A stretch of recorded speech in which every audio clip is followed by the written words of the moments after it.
Olá, pessoal. Na aula de hoje a gente vai falar sobre índices financeiros e econômicos, né?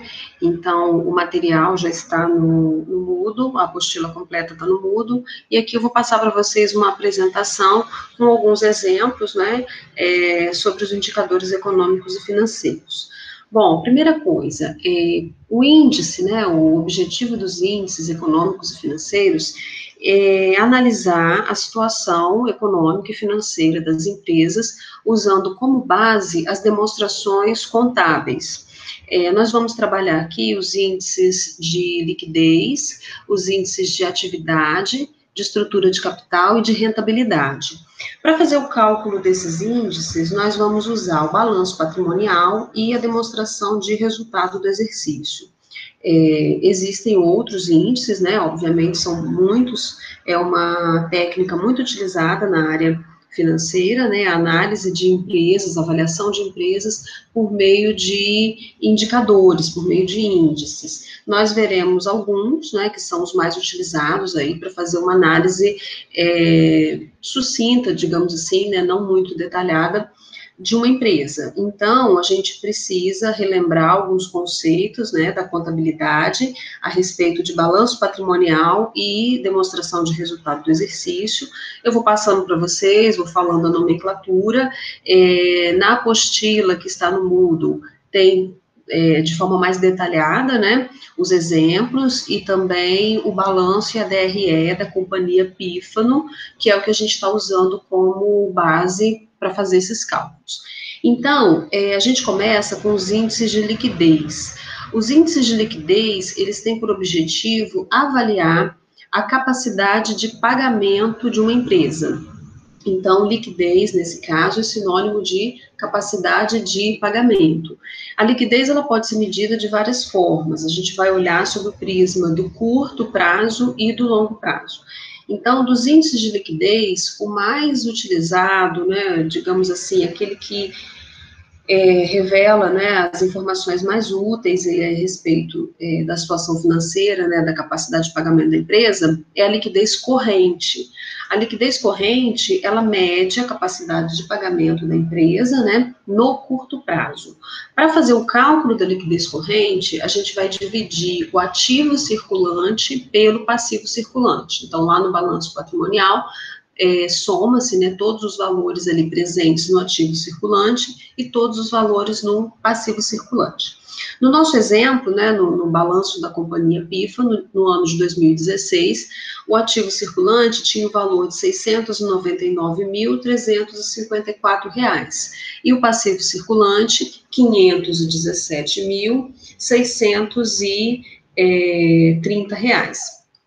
Dividindo, então, um pelo outro, nós chegamos aqui num índice de 1,35.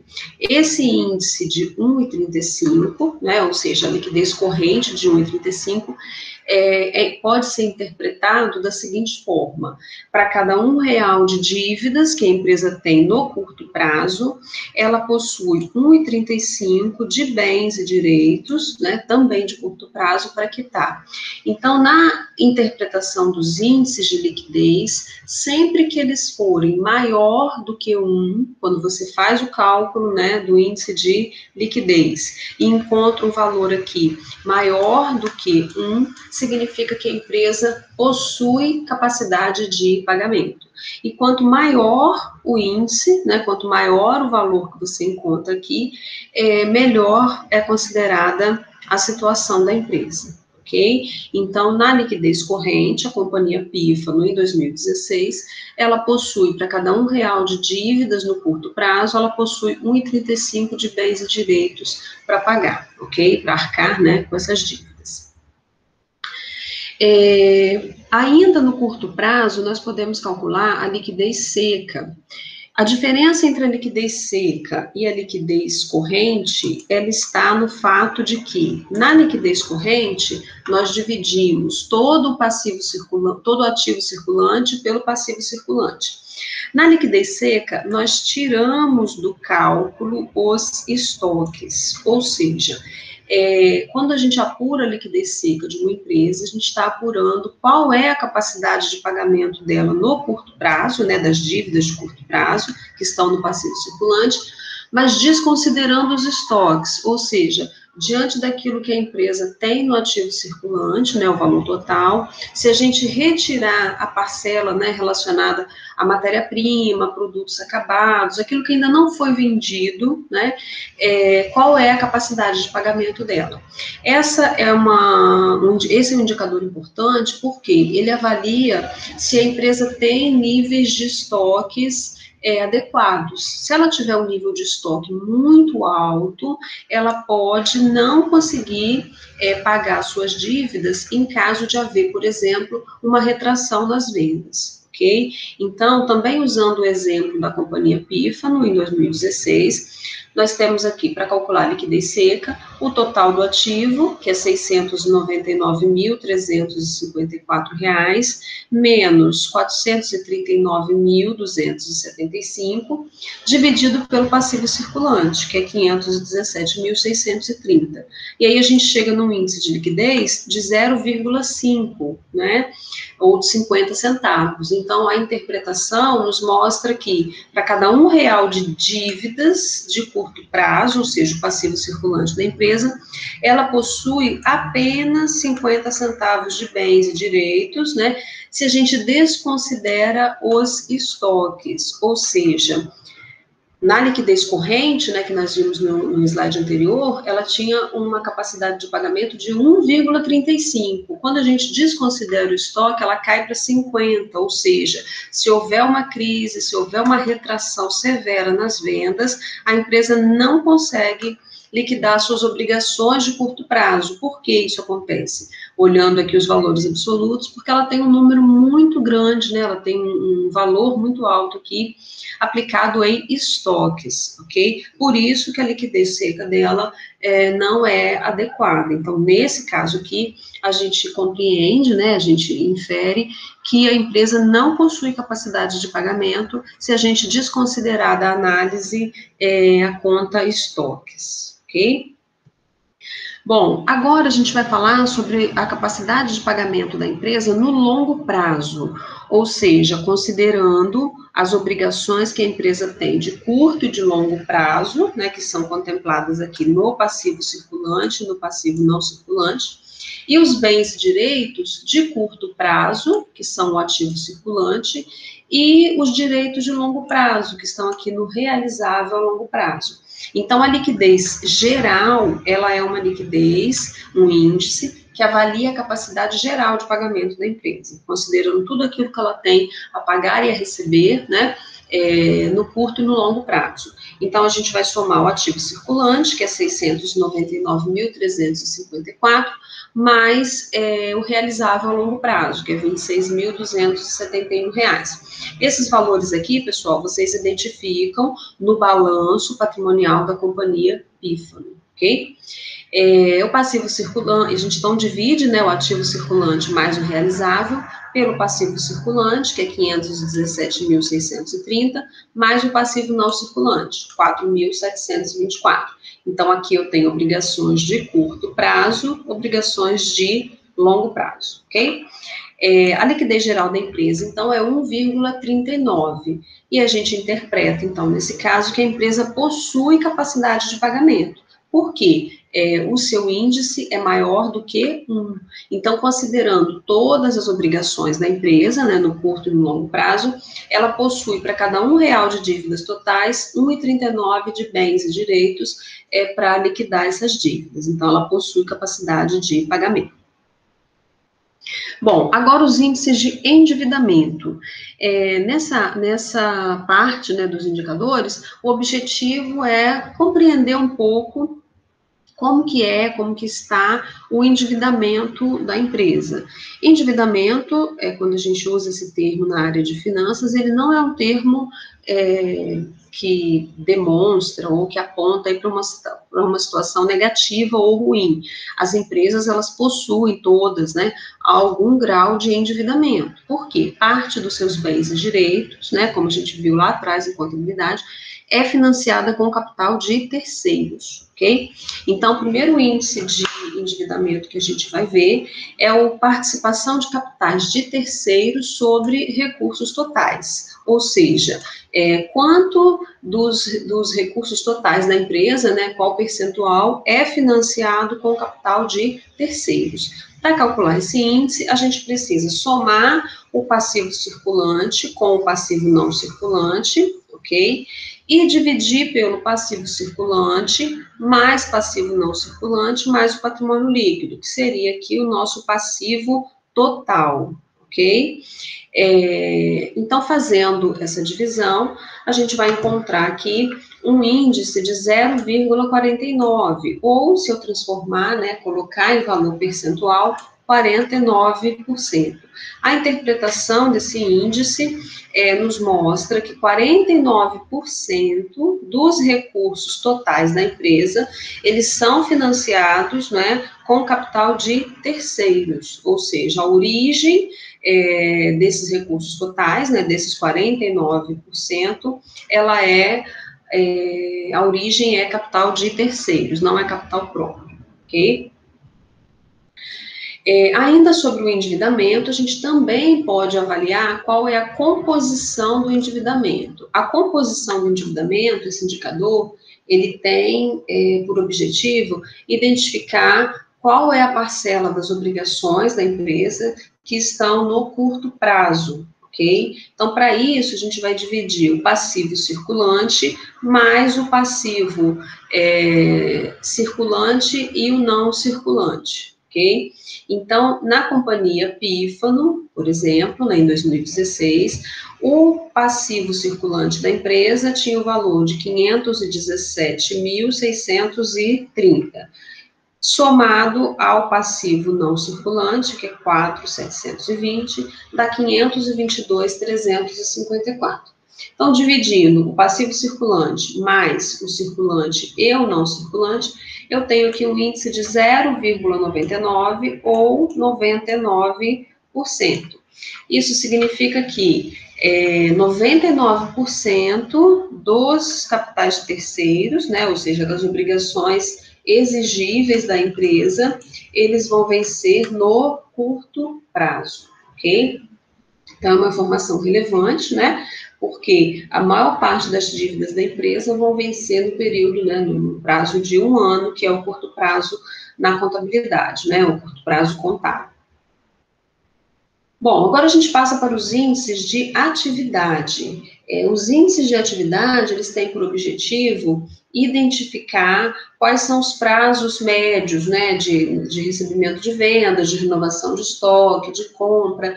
Nós vamos ver 2 índices de atividade, que são os 2 que influenciam mais aí na análise, né, na avaliação de empresas, que é o prazo médio para recebimento de vendas, e a fórmula está aqui, né? A gente vai multiplicar 360 dias vezes a média das duplicatas a receber, dividido pelas vendas.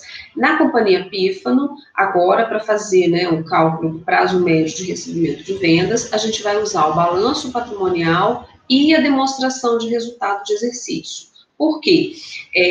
Os índices anteriores que nós vimos, eles só precisavam do balanço patrimonial. Agora a gente está falando em vendas. Para medir, não é, qual é o prazo médio do recebimento de vendas, a gente vai precisar do nível de vendas da empresa. E essa informação, ela é apresentada na demonstração de resultado de exercício, não é no balanço patrimonial.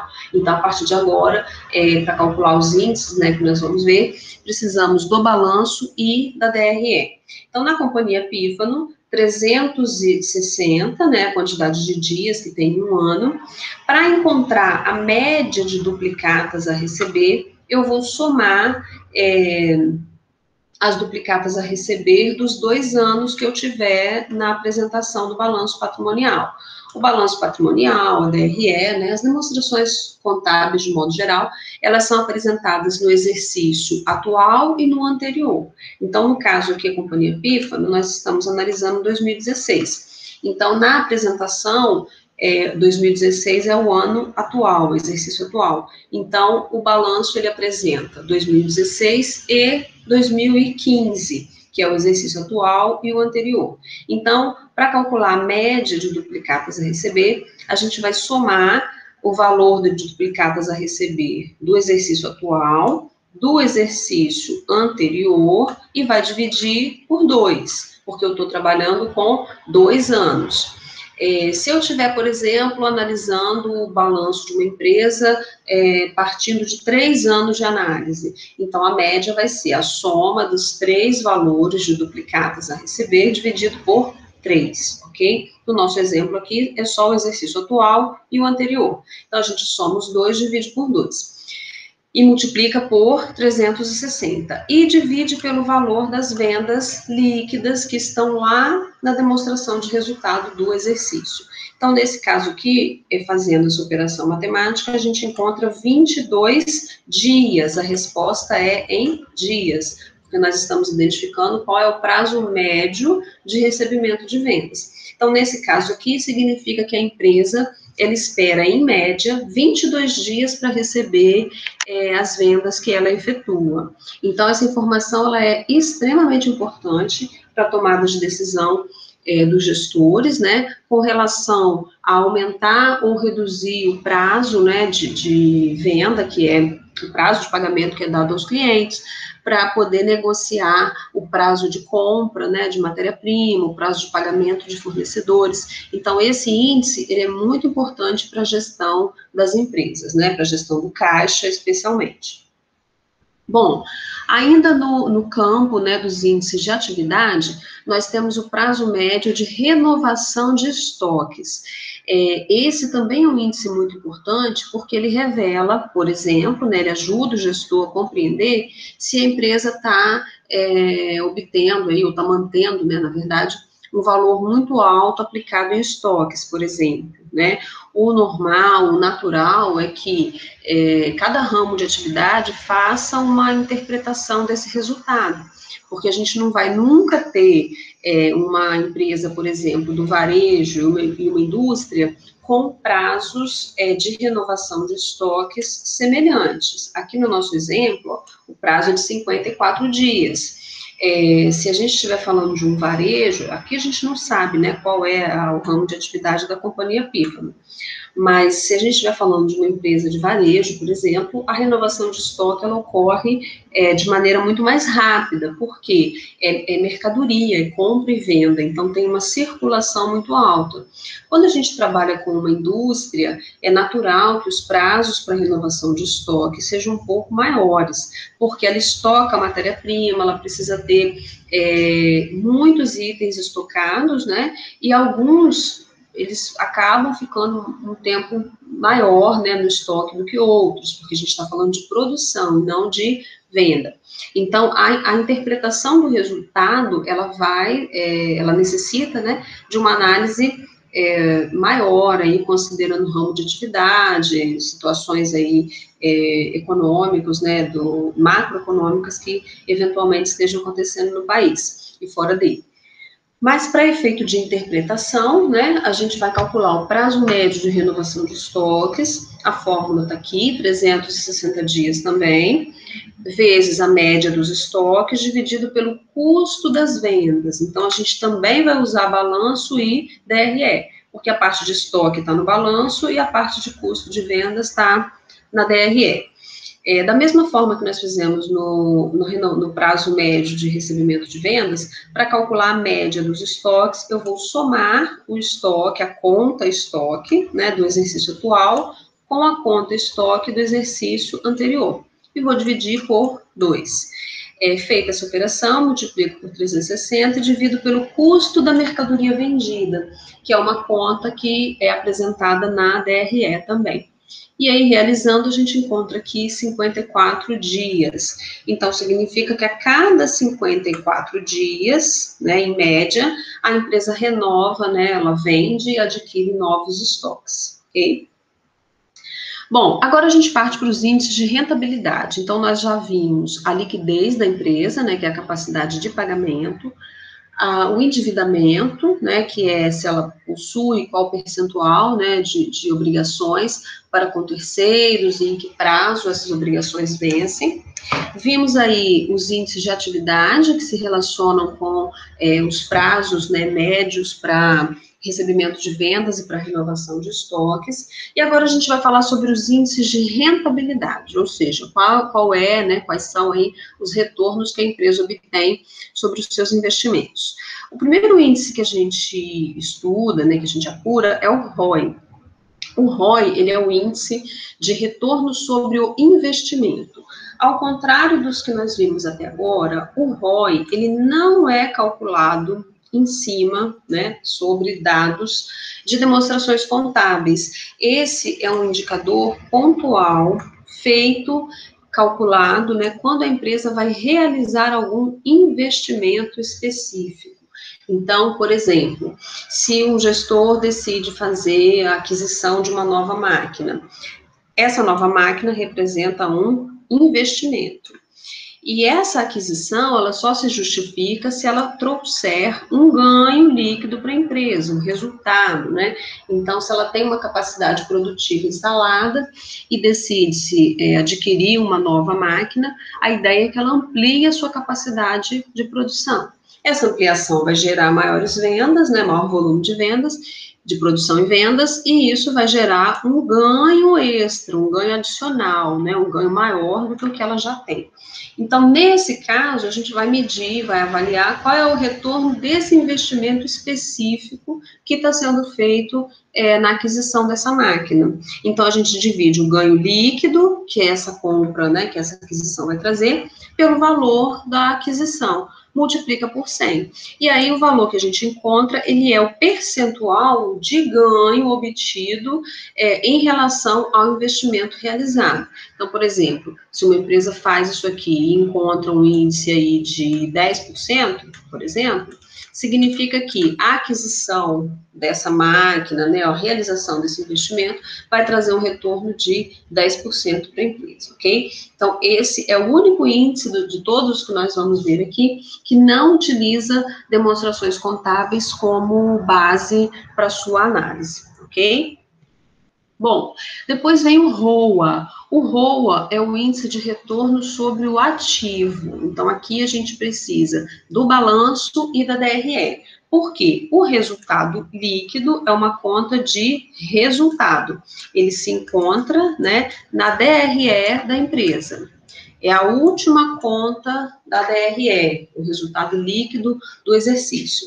E a gente vai dividir pelo ativo total, que está no balanço patrimonial. São os bens totais da empresa, né? Os bens e direitos totais. Então, quando a gente divide o resultado líquido pelo ativo total e multiplica por 100, a gente encontra qual é o retorno que essa empresa obtém sobre o total dos seus bens e direitos, né? É uma medida extremamente importante, é muitas vezes utilizada como sendo o custo de capital da empresa, né? Ou seja, se ela tem um ROA de 15, nenhum investimento abaixo de 15%, né, que dê um retorno abaixo de 15%, deveria ser aceito, porque isso estaria reduzindo, né, contribuindo para reduzir o retorno sobre o ativo da empresa.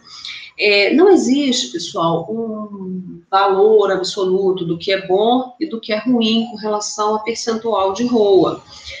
Depende do ramo de atividade, depende do momento, né, em que se está analisando, né, de qual exercício esse balanço se refere, mas existem alguns parâmetros. Então, para efeito de análise de empresa no Brasil, em situações normais, né, sem crise, sem nada atípico no mercado, nem na política, nem na área econômica, social, uma rentabilidade, se a empresa calcula um ROA e obtém um resultado de até 8%, é considerado uma rentabilidade baixa para qualquer tipo de empresa. Se a gente obtém um resultado de 8,1 até 14, é uma rentabilidade dentro de uma faixa de normalidade para a média de empresas brasileiras, de todos os ramos de atividade. Se a gente obtém um resultado de 14,1 a 20, é considerado uma rentabilidade boa. E acima de 20,1% é considerado uma rentabilidade excelente. Lógico que essa é uma análise generalista. Quando a gente parte, por exemplo, para fazer uma avaliação de empresas, né, mesmo, primeiro precisa conhecer qual é o ramo de atividade, qual o mercado em que ela compete, qual a situação, né, o cenário econômico, político, social do país, do mundo, e aí sim você vai concluir se a empresa tem um bom ROA ou não. Você compara com os pares, né, ou seja, então, empresas do mesmo segmento obtêm qual ROA. Então, se a empresa que você está analisando tem aí um ROA de 14, que é considerado aqui, né, dentro da faixa de normal, mas todas as outras que atuam no mesmo segmento dessa que você está analisando estão obtendo aí um ROA de 20%, significa que essa empresa que você está analisando está um pouco abaixo, né, da rentabilidade que as suas concorrentes obtêm. Então, tem que se avaliar por que isso está acontecendo, né? Então, é importante frisar que essa apresentação aqui, né, de médias aí de rentabilidade, ela é um parâmetro, mas ela precisa levar em consideração também, né, para se analisar isso, precisa levar em consideração a realidade da empresa. Bom, e por último aqui dentro da rentabilidade, nós temos o ROI. O ROI é o retorno sobre o patrimônio líquido, ou seja, sobre o capital dos acionistas, dos sócios, né? Então, para calcular o ROI, a gente também vai precisar da DRE e do balanço patrimonial, porque o resultado líquido do exercício está na DRE e o patrimônio líquido está no balanço patrimonial, dentro do ativo. Dentro do passivo, desculpa, a gente divide e multiplica por 100. Então, nesse caso, né, também o percentual de rentabilidade tem alguns parâmetros para analisar. No ROA, a gente está analisando o retorno sobre o patrimônio da empresa. No ROI, a gente está analisando o retorno sobre o patrimônio líquido, que é o capital próprio da empresa, ok? Capital dos acionistas, dos sócios. Então, se a rentabilidade tiver até 2%, ela é considerada péssima. Se ela tiver de 2,1% a 10%, é considerada baixa. De 10,1% a 16%, ela é considerada boa. E acima de 16,1%, ela é considerada excelente. Esse parâmetro aqui, né, esses parâmetros de análise financeira, eles se baseiam, obviamente, nas taxas de juros, né, praticadas pelo mercado, na taxa de juros da economia, que é a Selic, porque quando a gente está falando de remuneração do capital próprio, quando um investidor decide, né, aplicar o seu capital em uma empresa, ele espera obter um resultado maior do que ele obteria se esse capital tivesse investido, né, numa aplicação financeira, por exemplo. Então, para justificar o investimento em uma empresa, né, colocar o seu capital no patrimônio líquido de uma empresa, a rentabilidade tem que ser superior, né, mais atraente do que as outras opções disponíveis aí no mercado. Então, esse é um parâmetro, isso aqui vai variar em função, né, da realidade econômica do país e do mundo, mas é um parâmetro que dá uma orientação aí que a gente pode seguir, ok? Para uma análise preliminar. Bom, agora a gente vai falar sobre margem de lucro. A margem de lucro, ela é apurada com base nas informações contidas na DRE da empresa. A margem de lucro, ela se refere ao ganho obtido por vendas, os ganhos sobre vendas. Nós medimos a margem, né, das empresas em 3 níveis: nível bruto, operacional e líquido. No nível bruto, lá na demonstração de resultado do exercício, a gente vai extrair dela o lucro bruto das empresas, né, o lucro bruto da empresa, que é aquele obtido quando a gente faz a simples conta de venda líquida menos custo da mercadoria vendida. Então, quando você só tira do valor de vendas o custo das vendas, você obtém um lucro bruto. O primeiro lucro, né, que a empresa precisa obter um percentual interessante, para justificar, né, o investimento, para justificar a realização dessas vendas. Então, na nossa companhia Pífano, nós temos aqui um lucro bruto de 820.686 e as vendas líquidas, lembrando que a DRE, ela começa com as vendas brutas. Então, dentro do valor de venda bruta, tem a parte de tributos, de ajustes, né, de vendas, né, por devolução, os descontos, que são as chamadas deduções. A gente não utiliza o valor de venda bruta, a gente utiliza o valor de venda líquida, que é de fato, né, o valor que vai compor aí o caixa, né, da empresa. Então, quando eu divido o lucro bruto pelas vendas líquidas, eu encontro aqui a margem de lucro bruto. Primeiro percentual aí que interessa para análise, para avaliação da empresa. Então, nesse caso aqui, é de 0,26. Significa que para cada R$ 1 vendido, a empresa obtém 0,26 centavos de lucro, ok? Vocês vão observar que da margem bruta para a margem operacional e líquida, existe uma queda significativa. E isso acontece porque, quando eu falo em lucro bruto, eu só tirei, né, do resultado, né, das vendas, só o custo, mas existem custos e uma série de outros gastos, né, que são as despesas envolvidas aí na apuração do resultado da empresa. Então, na margem operacional, a gente vai utilizar o lucro operacional. Então, esse lucro aqui, ele é obtido subtraindo, né, das vendas os custos e as despesas operacionais, ou seja, tudo aquilo que se relaciona com a atividade fim da empresa, né, com as vendas, com o ciclo operacional da empresa. Então, entram aqui, além do custo da mercadoria vendida, né, entram as despesas administrativas, de vendas, financeiras, mas não entram as despesas não operacionais e nem as receitas não operacionais, que são aquelas obtidas aí por meio de ganhos na reavaliação de ativos, são as perdas, né, com estoques, com clientes, que vocês estudaram lá atrás em contabilidade.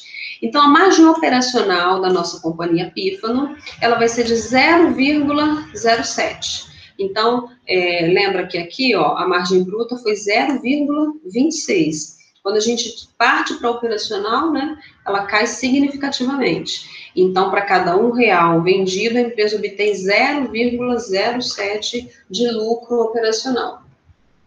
E aí, por fim, a gente apura a margem líquida. A margem líquida, ela divide o lucro líquido pelas vendas líquidas. Aqui é efetivamente o que sobra para a empresa, né? Porque nós estamos pegando aqui o lucro que ela obteve no exercício, que nesse caso aqui foi de R$ 185.162, e divide pelas vendas líquidas. Então, nesse exercício aqui de 2016, para cada R$ 1 vendido, a empresa obteve aí 6 centavos de lucro. Ah, isso é bom ou isso é ruim? Depende. A análise de margens, né, de lucro, ela precisa do parâmetro do setor que a empresa atua e também da concorrência. Então, se, por exemplo, você estiver avaliando uma empresa do varejo, um supermercado, né, em um determinado município, e ele obtém aí um lucro líquido de 6 centavos por real vendido. Primeira coisa, essa margem está dentro da média do segmento de supermercados? Ok, está. Então, é um sinal positivo. Agora eu vou analisar os concorrentes. Então, quem concorre comigo no mercado, né, no ramo de supermercados, obtém margem semelhante, próxima a essa que eu alcancei?